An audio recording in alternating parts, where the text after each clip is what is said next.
Peak by Roland Smith. The Hook.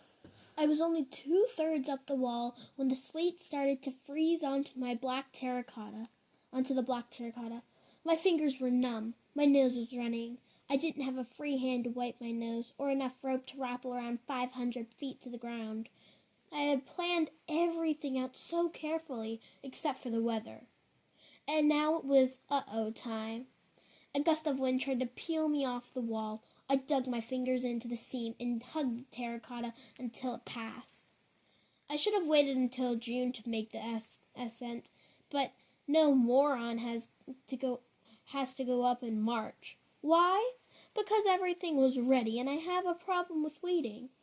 I had studied the wall, built all my custom protection, and picked the date. I was ready, and if the date passed, I might not try it at all. It doesn't take much to talk yourself out of a stunt like this. That's why there are over 6 billion people safely sitting inside their homes and one. Moron! I shouted. Option number 1. Finish the climb 264 feet up, or about 100 precarious finger holds, providing my fingers didn't break off like icicles. Option number 2. Climb down a little over 500 feet and 250 finger holds. Option 3. Wait for rescue. Scratch that option. No one knew I was on the wall. By morning, providing someone actually looked up and saw me, I would be an icy groggly. And if I lived, my mom would drop me off the wall herself. Up it is then. I timed my moves between vicious blasts of wind, which were coming more frequent the higher I climbed. The sleet turned hail, pelting me like a swarm of frozen hornets. But the worst happened about 30 feet from the top, 15 measly finger holds away. I had stopped to give the lactic acid searing my shoulders and arms a chance to simmer down. I was mouth-breathing, partially from exertion, partially from terror. And I told myself I would make a final push as soon as I caught my breath. While I waited, a thick mist drifted around me. The top of the wall disappeared, which was just as well. When you're tired and scared, 30 feet looks about the length of 2 football fields. That can be pretty demoralizing.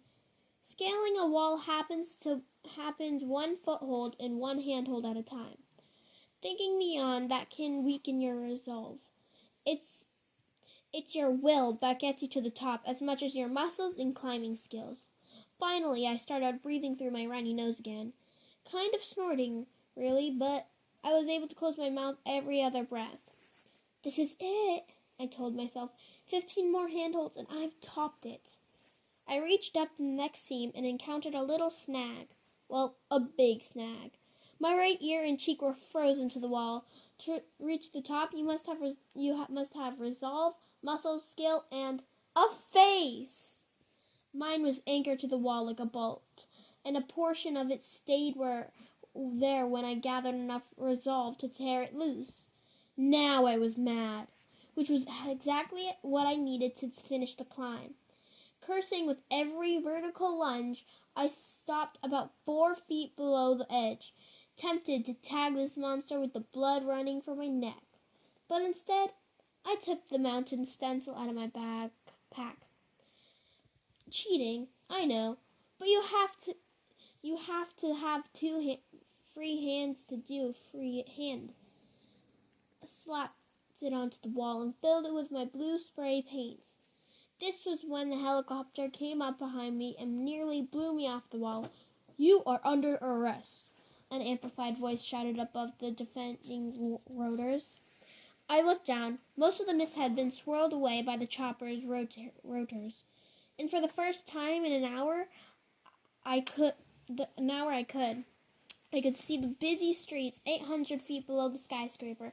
A black rope dropped down next to me, and 2 alarmed and angry faces leaned over to the edge of the roof. Take the rope. I wasn't about to take the rope. 4 feet away from my goal, I started up. Take the rope. When my head reached the top of the railing, they hauled me up and cuffed my wrist behind my back. They were wearing SWAT gear and NYPD baseball caps, and there were a lot of them. One of the cops leaned close to my bloody ear. "What were you thinking?" he said, then jerked me to my feet and handed me off to the regular street cop. "Get this moron to the emergency."